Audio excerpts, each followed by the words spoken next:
High, কেমন আছো তোমরা সবাই? আশা করছি ভালো আছো। আমিও মোটামুটি ভালো আছি, তাই চলে এসেছি আজকে আবার একটা নতুন ভিডিও নিয়ে। আর হ্যাঁ, কিছুদিন আমি ভিডিও দিতে পারিনি, তার জন্য কিন্তু সরি। আর দেখো, চারিদিকে এত বিয়ে বাড়ি হচ্ছে, তাই ভাবলাম চলো বিয়ে নিয়ে কিছু বানানো যাক। তাই আমি আজকে মাটি নিয়ে বসে পড়েছি মাটির একটা তত্ত্বসূচি বানানোর জন্য। তাহলে আমি এই তত্ত্বসূচিটা কিভাবে বানাই সেটা তোমরা দেখতে দেখো পুরো ভিডিওটা, কোনো রকম স্কিপ না করে, তাহলে কিন্তু বুঝতে পারবে।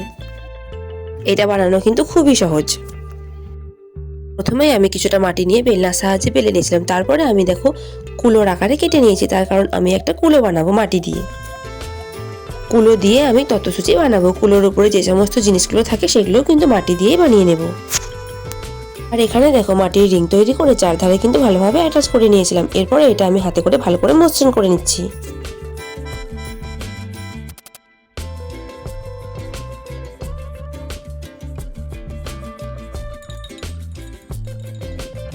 আর দেখো আমার কিন্তু কুলো রেডি হয়ে গেছে। এরপর আমি কুলোটা সাইডে রাখবো এবং আরো অন্যান্য জিনিসগুলো বানিয়ে নেব। এরপর আমি বানিয়ে নেব দুটো পান পাতা। তার কারণ বিয়ে তো পান পাতা ছাড়া হয় না, বলো? পান পাতা তো চাই, তার জন্য দেখো দুটো পান পাতা বানিয়ে নিচ্ছি।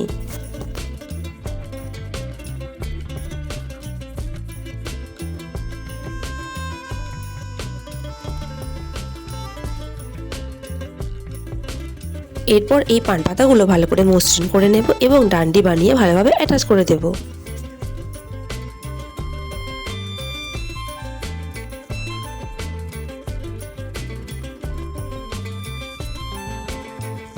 দেখো আমার কিন্তু পান পাতাগুলো হয়ে গেছে।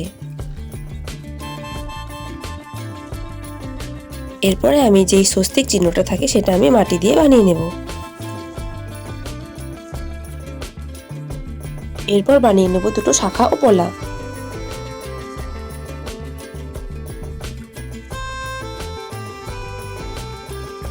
এগুলো ভালো করে মসৃণ করে নেব এবং কুলোর উপর রেখে দেব।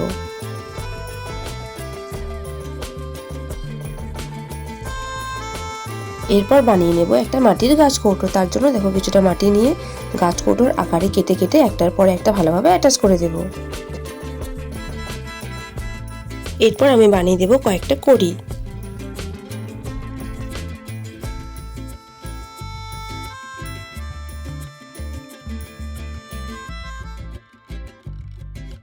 আর দেখো আমার কিন্তু মোটামুটি এখানে সব কিছু বানানো হয়ে গেছে। এরপর আমি গাছ কৌটোটিতে একটু ডিজাইন করে নেব, তাহলেই কিন্তু পুরোটা রেডি হয়ে যাবে। এরপর এটাকে শুকিয়ে নেব এবং শুকিয়ে যাওয়ার পর কালার করে নেব।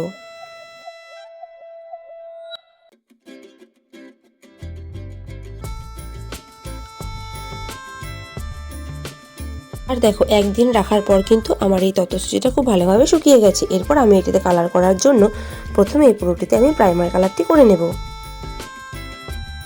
তাহলে যাদের সামনেই বিয়ে আছে তারা কিন্তু আমাকে কমেন্টে জানিও। দেখো আমার কিন্তু এখানে প্রাইমার কালারটা করা হয়ে গেছে। এরপর আমি মাঝখানটা হলুদ কালারটা করে নেব। এরপর হলুদের পর আমি অরেঞ্জ কালারটা করে নেব। তারপরে আমি রেড কালারটা দিয়ে পুরোটাই ভরাট করে দেব।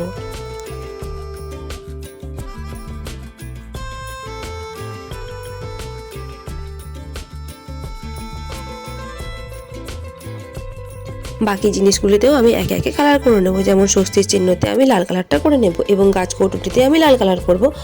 আর শাখা পলাতে আমি একটাতে লাল এবং একটাতে সাদা করব। আর কড়িগুলোতে আমি সাদা কালার করে নেব। ওর আমি অবশেষে পান পাতাগুলিতেও কালার করে নেব। পান পাতাগুলিতে আমি পাতার কালারটাই করে নেব এবং পাতাগুলির ওপরে একটু কলকা ডিজাইনও করে নেব এবং মাঝে আমি লাল কালার দিয়ে নেব, তাহলে একটু বেশি সুন্দর লাগবে। তাহলে আমার বানানো এই মাটির তত্ত্বসূচিটি তোমাদের কেমন লাগলো কমেন্টে কিন্তু অবশ্যই জানিও। ভালো লাগলে লাইক কমেন্ট শেয়ার করে দিও এবং নতুন হলে সাবস্ক্রাইব করে পাশে থেকো। আজ তবে আসি, আবার দেখা হবে পরের ভিডিওতে। টাটা।